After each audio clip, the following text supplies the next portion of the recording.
Me chamo Paulo Tavares Mariante, tenho 57 anos, nasci em Pelotas, no Rio Grande do Sul, onde eu vivi até 23 anos e vim para São Paulo. Sou advogado.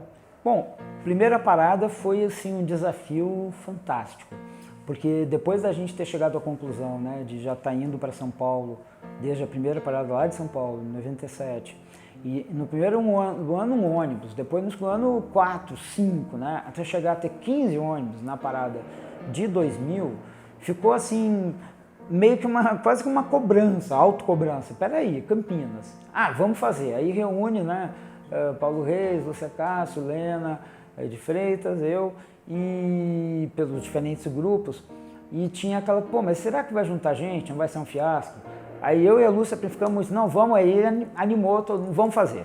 Bom, dificuldades, era a primeira, então pensamos o trajeto, nós vamos pegar uma ruazinha mais estreita, que é Barão de Jaguara, onde um número que não seja tão grande, dá uma imagem maior, né, de passeata. Na época, os grupos aqui sempre tiveram a característica de não ter muita estrutura, assim, sede, etc e tal, sempre usando espaços emprestados para reunir, até porque a gente achava que a luta era mais importante do que a estrutura. Então, como nós vamos fazer? Material, na época, 2001, já estava tendo orçamento participativo, e embora isso não tenha sido dentro do orçamento participativo, a gente abriu um canal bom na prefeitura. E na época a Sanasa, né, o presidente era o Vicente Andreu, a Sanasa nos recebeu. Como é que é? A gente queria, olha só, a gente queria cartazes e folhetos. E o cartaz eu acho que foi uma coisa muito legal, porque eram 2 fotos de 2 meninos e 2 meninas se beijando, mas assim, não era uma coisinha tímida, era explícito, a foto, o cartaz grandão, a gente colocou em muitos lugares da cidade, e a Sanasa bancou isso, foi oficial, foi uma coisa patrocínio mesmo do governo, cartazes e folhetos. O carro de som, o sindicato, inclusive aqui, tinha carro de som maior, mas a gente pensou, se um carro de som muito grande para 10 pessoas vai ficar meio esquisito. Então vamos de Kombi mesmo, uma Kombi, som bom. O arco, né, o arco de balões do arco-íris, a gente fez uma vaquinha entre nós, né? Muita gente ajudou, militante até de outros movimentos, sindicato a gente fez. E, bom, a faixa, né, fizemos a faixa de abertura e pedimos para as meninas, para as travestis, para serem a linha de abertura com a faixa. E eu lembro, do material, a prefeitura, a gente falou, prefeitura apoiando, 2 cartazes por andar. Aí um cara que era do departamento de administração me ligou, Mariante, estamos com um problema, vocês ainda têm cartaz? Não tem, não, teve andar que arrancaram. A gente está até tentando descobrir quem foi, mas arrancaram. Aí fomos lá, colocamos de novo, né? A gente viu assim, muita solidariedade, mas ao mesmo tempo percebe, por que arranca o cartaz? Porque tem 2 meninas se beijando, 2 meninos se beijando, né? E claro, parada falava, parada do orgulho homossexual. Teve um episódio num bar, que depois viria até o primeiro beijaço pela questão da homofobia, que foi o City Bar. E o City Bar tinha amigos, olha que coisa. Eu fui lá, conheci o, pensei, pode botar um cartaz? Tá, uma cara feia, mas deixou. Botei o cartaz, saí. Nisso eu tô assim, andando, não dou nem uma quadra, veio uma das meninas meio correndo, Mariante, volta lá, o fulano, tem o nome dele, mas deixa, se bem que ele já foi processado, né? Fulano arrancou o cartaz. Ele não tinha rasgado, mas ele tirou o cartaz e enrolou. Voltei lá. E aí o pessoal da mesa, que foi quem foi nos avisar, levantou junto. Que isso, homofobia, papá. Aí acabou botando cartaz. Então teve uma divulgação interessante. Na época a gente não tinha as redes sociais. Então assim, foi muita divulgação boca a boca. Nas boates, as drags das boates, a maioria foram muito parceiras.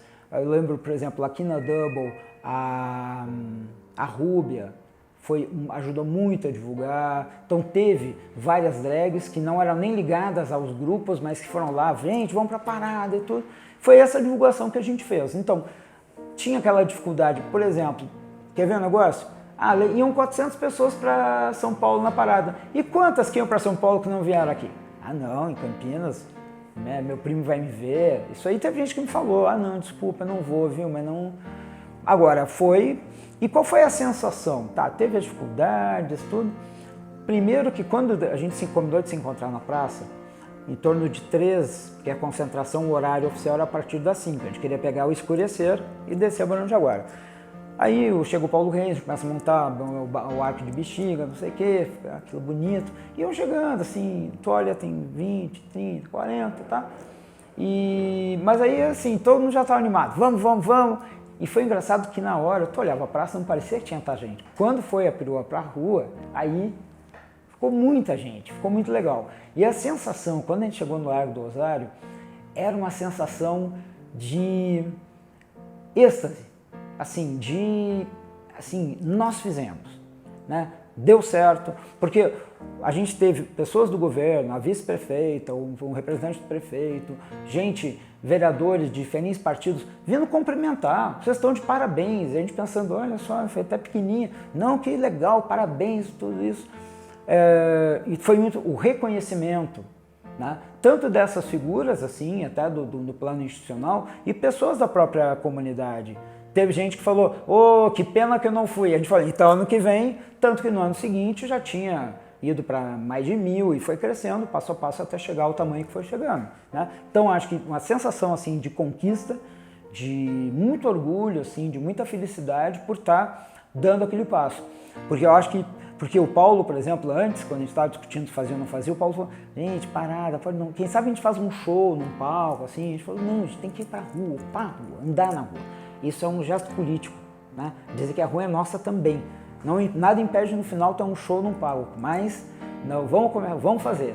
E acho que isso foi um acerto muito grande. Assim. Acho que foi uma conquista, um acerto muito grande. Tenho certeza disso. Eu acho que o processo de construção, ele teve essa característica, se manteve durante muito tempo. É um coletivo com muitas pessoas, assim, muitas de identidade, algumas do Aos Brados, umas do E-Jovem, que foi um grupo que existiu aqui, que reuniu uma galera de juventude muito legal, fez um trabalho, teve a Escola Jovem, um trabalho belíssimo, Moleca. Então, assim, era um coletivo muito forte de organização. Depois que terminou aquele governo em 2000, 2004, teve algumas mudanças no apoio. Teve momentos muito ruins. Teve um ano que eu lembro, o Paulo, inclusive, o Paulo Reis era coordenador de políticas da diversidade do governo, era um servidor, né, do governo, e a gente teve uma dificuldade, a gente conseguiu a ajuda da então secretária da assistência, a Darcy, porque o secretário de cultura não queria nem nos receber.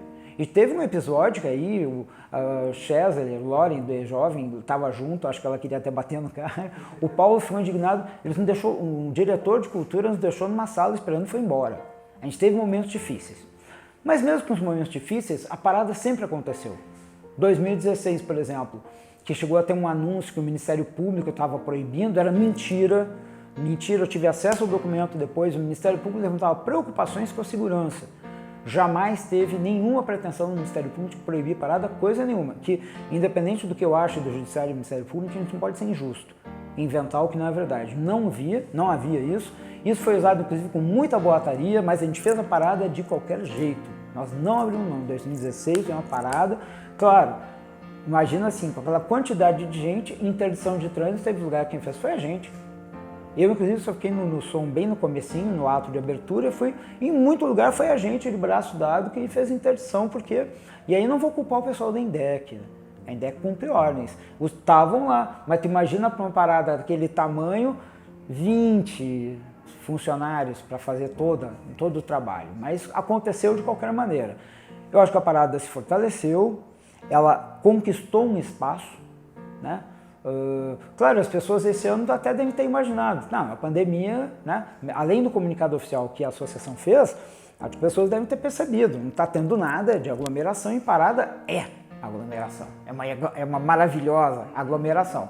Agora, acho que o espaço foi conquistado, na minha opinião, com com efeitos políticos muito interessantes. Quando um vereador conservador ele faz um projeto, ele sabe que ele vai ter encrenca conosco. Hoje, por exemplo, eu não estou na diretoria da Associação da Parada, mas continuo participando da militância, identidade, sou da ABGLT, como entidade nacional, Associação Brasileira LGBT, e continuo participando bastante. E eu tenho certeza assim, que esse movimento que a gente constrói, que na minha opinião ele é essencialmente uma construção coletiva, né? Até porque se não forem aqueles milhares para lá, nada tem sentido. Esse movimento, ele provoca os conservadores, mas eles sabem da força política que esse movimento tem. Então isso eu acho que é um saldo muito importante que a gente não pode menosprezar, né? Como eu estava dizendo, eu continuo na militância, participo, acho que as questões de direitos humanos continuam ainda, essa é uma questão. Ao mesmo tempo que eu admiro essa geração mais nova, que vem ocupando espaço, eu ainda fico muito impressionado como as coisas sórdidas e perversas que a gente via acontecer a época da fundação do Expressão ou da fundação da Identidade continua acontecendo. A gente ainda tem menino, menina ameaçado de ser expulso de casa, a gente ainda tem ameaça de agressão ou agressão, morte. A Kelly, uma menina travesti com 21 anos, eu acho, assassinada, coração arrancado. Né? E detalhe, com o assassino falando que fez isso porque ela era o demônio. Depois as pessoas perguntam se discurso religioso conservador, e na minha opinião fariseu, não é provocador de morte também. Então isso, para mim, esse é um dos desafios. A gente continua ainda com muita dificuldade. O nome social é uma conquista e acho que as trans foram fundamentais nessa conquista, mas poucas escolas ainda respeitam, ainda tem escola que nem conhece, né? Então nós temos conquistas, a gente tem que ter orgulho das conquistas, mas a gente saber ainda dos nossos limites, né? Que nem agora, a gente completou um ano, eu comemoro a decisão do Supremo de criminalizar a LGBTfobia, comemoro sim, a gente faz parte dessa luta.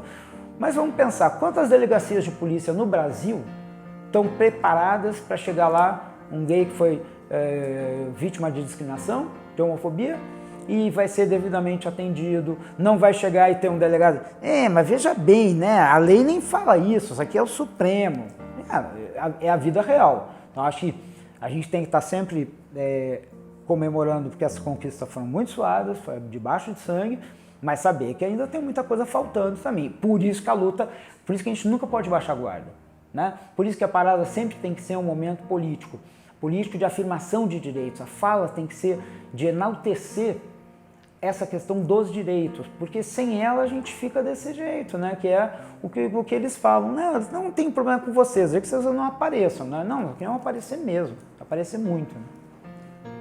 Bom, você comentou da Kelly, né? Que foi fatalmente morta. E ao longo desses 20 anos da nossa história, muita gente que fez parte do movimento e que eram conhecidas na cidade se foi por conta disso, vítima da Geia, Camille Gerim. A Camille, inclusive, foi o único caso que nós tivemos que o cidadão foi condenado. No caso da Kelly, aí eu não quero ser injusto, o rapaz teve um laudo atestando que ele não respondia pelos próprios atos. Eu não posso dizer que o juiz está errado, né? Não é que ele vai ser internado, na verdade, praticamente uma prisão perpétua. No caso da Camille, e aí é importante dizer, a polícia prendeu e acabou ele confessando que ele tinha sido assassino. E vamos lá, Chayane, Geia, Spencer, se eu tiver tempo, eu vou pensar numa lista enorme que nunca teve inquérito concluído. A gente não sabe assim, sequer chegou uma ideia básica de quem foi o monstro que praticou aquela barbárie, né? Então, eu acho que a gente precisa demais, né? Ter, por exemplo, uma coisa importante da nossa parte, nós não podemos esquecer. Por que a gente tem que sempre lembrar dessas pessoas? Porque se a gente esquece, isso se torna natural. A gente banaliza uma barbárie, que é uma pessoa ser assassinada pelo fato de que ela é um menino que é um menino, uma menina que é uma menina, uma trans, né? Então não podemos esquecer jamais.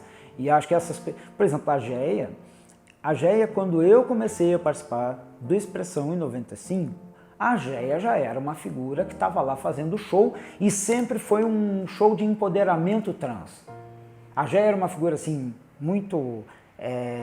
como era Morsa também, tinha naquela geração de pessoas muito preciosas, mas a Geia tinha uma postura política no sentido de se dizer travesti, tô aqui e tudo.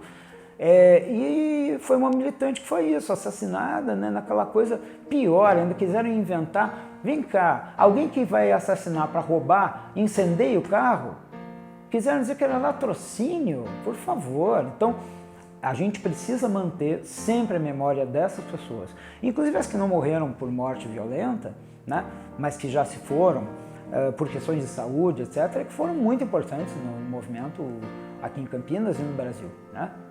Se hoje a gente está fazendo todas essas coisas, porque lá atrás muita gente capinou demais, né, para que as coisas acontecessem agora. Eu acho que o legado, o grande legado, é, por um lado, essa ocupação do espaço, ou seja, a gente mostrou que a gente existe, né? A gente existe, a gente reexiste. Acho que tem um legado de alguns direitos. A gente vai dizer são muitos ou são poucos? Bom, é o que nós conseguimos conquistar. Mas se o Supremo reconheceu o casamento homossexual, casamento, que é união com efeitos para o casamento, reconheceu a identidade trans e reconheceu a equiparação entre racismo e LGBTfobia, foi porque o movimento lutou, não caiu num presentinho de papai do céu, não foi nenhum governante bondoso. E aqui em Campinas também, centro de referência, as legislações, todas foram à base de luta. Então, até porque isso mostra que a luta pode produzir resultado. Claro que às vezes não produz no primeiro momento. Olha o divórcio no Brasil, que desde 1950 tinha um deputado que depois virou senador representando, isso foi aprovado em 77. Então a luta às vezes não tem resultado imediato, mas uma hora ela se efetiva, né? Então acho que tem esse legado. E acho que esse legado, no meu ponto de vista, dá uma esperança, uma perspectiva de que essa luta vai continuar e que nós vamos, com o tempo, refrear a onda conservadora e avançar na efetivação dos nossos direitos, né? A gente vai ter um país onde vai ser exceção a escola em que uma menina ou um menino trans não é chamado pelo nome social, onde num centro de saúde não vai ter mais aquela coisa horrorosa de uma travesti chegar lá e ser chamada pelo nome masculino do documento. Nós vamos conquistar isso, tá? Eu talvez não vá ver isso aí, mas se gerações futuras alcançarem isso, toda essa luta mais do que valeu, com certeza. Esse eu acho que é o legado. E as pessoas também que foram com o tempo se compreendendo. Isso eu acho que é muito importante, que às vezes a gente pensa a política, seja a partidária ou não, como algo que eu coloco alguém lá para fazer. O que eu acho que nesses processos a gente mostrou é que a gente faz junto. A parada que naquela primeira vez tinha 300 pessoas, se só tivesse os 20 e pouco entre identidade e molécula, aí talvez nem saísse. Não, mas tinha mais gente, ou seja, vai aglutinando. E é esse grande processo de um chama mais um, uma chama mais uma, que faz com que o movimento tenha essa possibilidade de vitalidade. Porque qualquer pessoa que exerça uma função, militante ou dirigente do movimento, ela tem que entender o seu papel. O seu papel é estar fazer parte desse coletivo, né, e contribuir para que ele seja o mais forte possível. Esse eu acho que é um grande legado. Muita gente nova chegou, felizmente. Quem já estava cansado e quis descansar, não tem problema, mais gente vem chegando e a gente vai tocando a vida para que, né, um dia a gente possa chamar o Brasil de país mesmo, que respeite os direitos humanos de todos, né, ter orgulho disso. Eu tenho essa esperança. Eu tenho orgulho.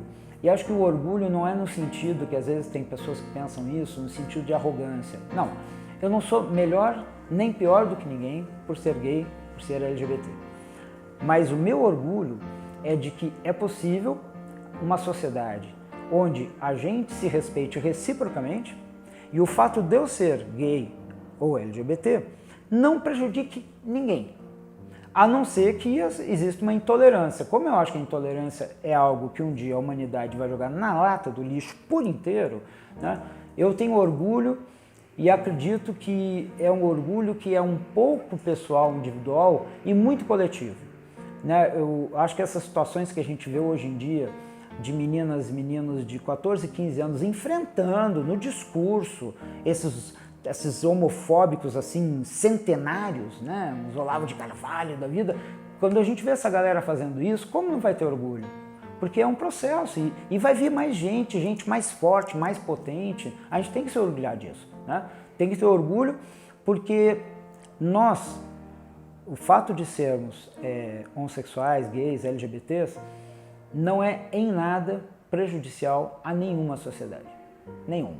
O Oscar Wilde, inclusive, ele, num livro dele que chama Alma do Homem sobre o Socialismo, ele fala que uma das principais virtudes, talvez a principal virtude da humanidade, é a desobediência e a rebelião. O que é injusto, a gente não tem que aceitar, tem que se insurgir contra isso, tem que se rebelar, tem que dizer não, né? E o orgulho de ser, se ser gay é dizer não a uma sociedade intolerante, eu tenho o maior orgulho de ser gay, muito feliz.